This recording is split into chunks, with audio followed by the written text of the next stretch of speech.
New Zealand ও Pakistan series সামনে রেখে মিরপুরে অনুশীলনে ক্রিকেটাররা। ফিটনেসের উন্নতিতে বাড়তি গুরুত্ব কোচিং স্টাফের। লম্বা ছুটি কাটিয়ে দেশে ফিরলেন বিসিবি সভাপতি বুলবুল। বিপিএল ফ্র্যাঞ্চাইজি ঢাকা ক্যাপিটালসকে হুঁশিয়ারি বিসিবির। কালকের মধ্যে ক্রিকেটারদের বকেয়া পারিশ্রমিক পরিশোধ না করলে আইনি পদক্ষেপ নেবে বোর্ড। আজকে 60 দিন হয়ে গেছে, এটা ধৈর্যর একটা লিমিট আছে। সো আমরা অ্যাকচুয়ালি এই উইকেই আমরা একটা অ্যাকশনে চলি।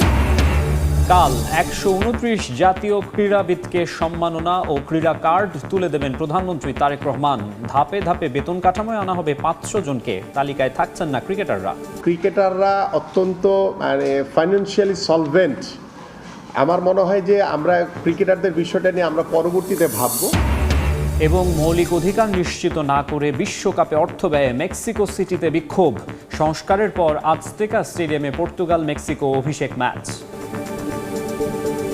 কর্নারে লাল সবুজের হয়ে একমাত্র গোল করেন আব্দুল রিয়াদ ফাহিম। তবে 2 ম্যাচে 1 গোলে পিছিয়ে থাকায় রানার্স আপ হয়ে শীর্ষ 4-এ খেলবে লাল সবুজ। সেমিফাইনালে বাংলাদেশের প্রতিপক্ষ এই গ্রুপ চ্যাম্পিয়ন নেপাল। তবে এই ম্যাচে লাল কার্ড দেখায় নকআউট ম্যাচে ডাগ আউটে থাকতে পারবেন না বাংলাদেশ হেড অফ কোচ ডার্ক কক্স। একে অপরকে চোখ রাঙানো দু দলের কোচিং প্যানেলের মধ্যে বাকবিতণ্ডা।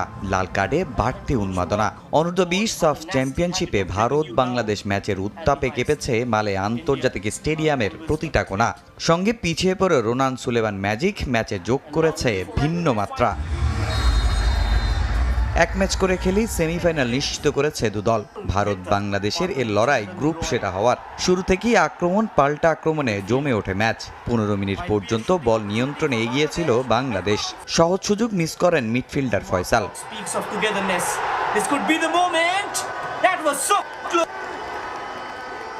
তবে 17 মিনিটে ছোট্ট একটা ভুল বিশাল যাদবের গোলে এগিয়ে যায় টিম ইন্ডিয়া।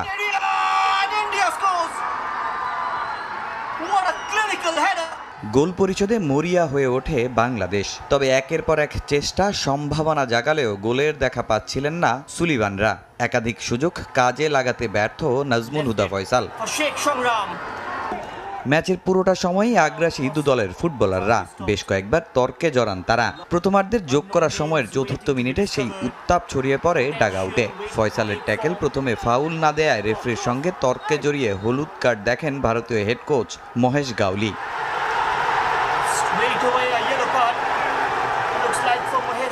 সেখানেও থামেনি ঝামেলা। সেই রেস ধরে বাংলাদেশ কোচ মার্ক কক্সের সঙ্গে বাকবিতণ্ডায় জড়ায় ভারতের 2 কোচ। মেজাজ হারান মার্ক কক্সও। পরে বাংলাদেশ হেড কোচ ও ভারতের গোলকিপিং কোচ সন্দীপ দুজনই লাল কার্ড দেখে ডাগ আউট ছাড়েন। কোচের রেড কার্ড আরও তাতিয়ে তুলে বাংলাদেশের যুবাদের। প্রথমার্ধ শেষ হওয়ার ঠিক আগ মুহূর্তে রোনান সুলেমানের দুর্দান্ত কর্নার। সুযোগটা কাজে লাগাতে বিন্দুমাত্র ভুল করেনি বদলি নামা আব্দুল রিয়াদ ফাহিম। উল্লাস বাংলাদেশ ডাক আউট থেকে পুরো গ্যালারি জুড়ে। সমতায় ফিরি বিরতিতে যায় লাল সবুজ। 1-1 গোল নিয়ে দ্বিতীয়ার্ধে নেমে আরও আক্রমণাত্মক দুদল। জয়ের জন্য দুদলই লড়ে যায় সর্বোচ্চ। কিন্তু সম্ভাবনা জাগালেও স্কোর লাইনে আর কোনো পরিবর্তন আসেনি। সঙ্গে গ্রুপের 2 ম্যাচে মোট 4 গোল নিয়ে বি গ্রুপের চ্যাম্পিয়ন হয়ে শীর্ষ 4-এ ভারত। 3 গোল নিয়ে রানার্স আপ লাল সবুজ।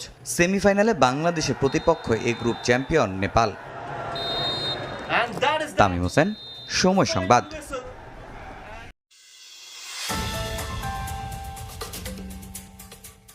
পিএসএল এর ওপেনিং ম্যাচে 2 দলে 4 বাংলাদেশি। একাদশে টিকে রইলেন 2 জন, পেশোয়ারে শরীফুল ইসলাম আর রাওয়ালপিন্ডিতে রিশাদ হোসেন। তানজিদ তামিম, নাহিদ রানাকে একাদশে রাখেনি পেশোয়ার। বাংলাদেশি সমর্থকদের আনন্দের খোরাক জোগাতে অবশ্য এই 2 জনই ছিলেন যথেষ্ট। দলের পক্ষে 2 জনে ছিলেন সবচেয়ে ইকোনমিক্যাল। আগে ব্যাট করা রাওয়ালপিন্ডির 214 রানের টার্গেট মোকাবেলায় দারুণ ফাইট দিয়ে ম্যাচটি জিতে নেয় পেশোয়ার। আর 2 দলের হয়ে নিজেদের ফাইটটা বজায় রেখেছিলেন শরীফুল আর রিশাদ। শরীফুল রিশাদ দুজনেই কোটার শেষ ওভারটায় নিজেদের হারিয়ে খুঁজেছেন। অথচ প্রথম 3 ওভারে তারা ছিলেন দুর্দান্ত। লাহোরের পিচে রানের বন্যা হয়ে গেলেও দুজনে ছিলেন প্রতিপক্ষের রান আটকানোর বড় অস্ত্র। টসে হেরে প্রথমে ফিল্ডিং করতে নামে পেশোয়ার। অধিনায়ক বাবর আজম বলটা তুলে দেন শরীফুলের হাতে। আস্থার প্রতিদান দিয়ে কেবল 7 রান খরচ করেন বাঁহাতি টাইগার পেসার, যার প্রথম 4 বলই ছিল ডট। পরের ওভার করতে এসে এক বাউন্ডারিতে খরচ করেন 8 রান। 2 ওভারে 15 রান খরচায় মারদাঙ্গা পিচে ইকোনমিক্যাল শরীফুল। ষষ্ঠ ওভারে পঞ্চগড় এক্সপ্রেস যেন হার কিপটে, দিলেন মাত্র 5 রান। কিন্তু চতুর্থ ওভারেই এলোমেলো নো বল আর ডাবল ওয়াইড দিয়ে কোটা শেষ করলেন 31 রান খরচায়, যদিও দলের পক্ষে সবচেয়ে কম রান তিনি দিয়েছেন। 215 রানের টার্গেটে ব্যাট করতে নেমে এক কাঠির সরেশ পেশোয়ার জালমি। টপ অর্ডারে বাবর, হারিস, মেন্ডিসরা শুরুটা এনে দেন দুর্দান্ত। অবশেষে রিশাদের হাতে অষ্টম ওভারে বল তুলে দেন ক্যাপ্টেন রিজওয়ান। এই লেগেই খরচ করেন মাত্র 5 রান। 2 ওভারে মাত্র 14 রান দিয়ে ঝাঁঝালো শুরু রিশাদের। 3 নম্বর ওভারের 3 নম্বর বলে এসে পেয়ে যান উইকেট। বিদায় করেন অ্যারন হার্ডিকে। রিশাদের বল উড়িয়ে মারতে গিয়ে ধরা হার্ডি। ওই ওভারে উইকেট সহ টাইগার লেগে দেন মাত্র 4 রান। 16তম ওভার করতে এসেই বাধে বিপত্তি। 2 ছক্কা আর 1 চারে দেন 18 রান। 4 ওভার শেষে রিশাদের দেয়া রান গিয়ে ঠেকে 35-এ। পেশোয়ারও রানের গিয়ার বাড়িয়ে দেয়।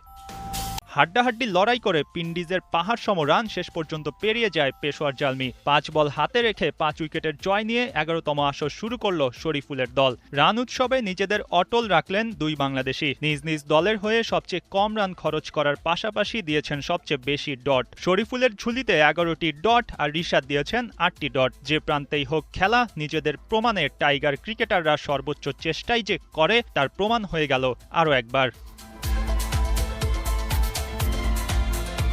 মঈন হাসান, 71।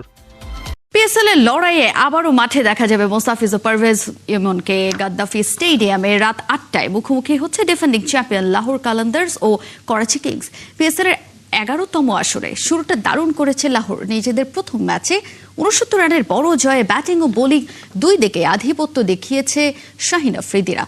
পারভেজ হোসেন ইমন ব্যাটিংয়ে নিজেকে মেলে ধরতে ব্যর্থ। 13 বলে মাত্র 14 রান করেই সাজঘরে ফিরেছিলেন এই হার্ড হিটার। তবে বরাবরের মতোই নিজের ঝলক দেখিয়েছেন ফিস। বল হাতে 4 ওভারে মাত্র 19 রানের খরচে একটা উইকেট লাভ করেন এই কাটা মাস্টার। অন্যদিকে করাচি কিংসও রয়েছে দারুণ ছন্দে।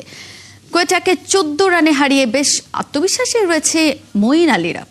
প্রথম দিনে লম্বা বহর নিয়ে অনুশীলন শুরু করলেও ভিন্নতা এসেছে দ্বিতীয় দিনে। এদিন বিশেষ গুরুত্ব দেওয়া হয়েছে ক্রিকেটারদের ফিটনেস। বেশিরভাগ সময় ছিলেন ফিটনেস ট্রেনারই। তাসকিন, সৌম্য শরীরের ভারসাম্য বৃদ্ধিতে কাজ করেছেন। অনুশীলনে যোগ দিয়েছেন মোসাদ্দেক হোসেন সৈকত। ফেরার লড়াইয়ে সিরিয়াস এই অলরাউন্ডার। বিদেশি কোনো কোচ না থাকলেও সোহান, আফিফরা যে যার মতো সাধ্যমতো কাজ করেছেন ক্যাম্পে। লম্বা বিরতির সুবিধাটা হয়তো এখানেই। কাজ করা যায় সমস্যা ধরে, জোর দেয়া যায় ফিটনেস উন্নতিতে।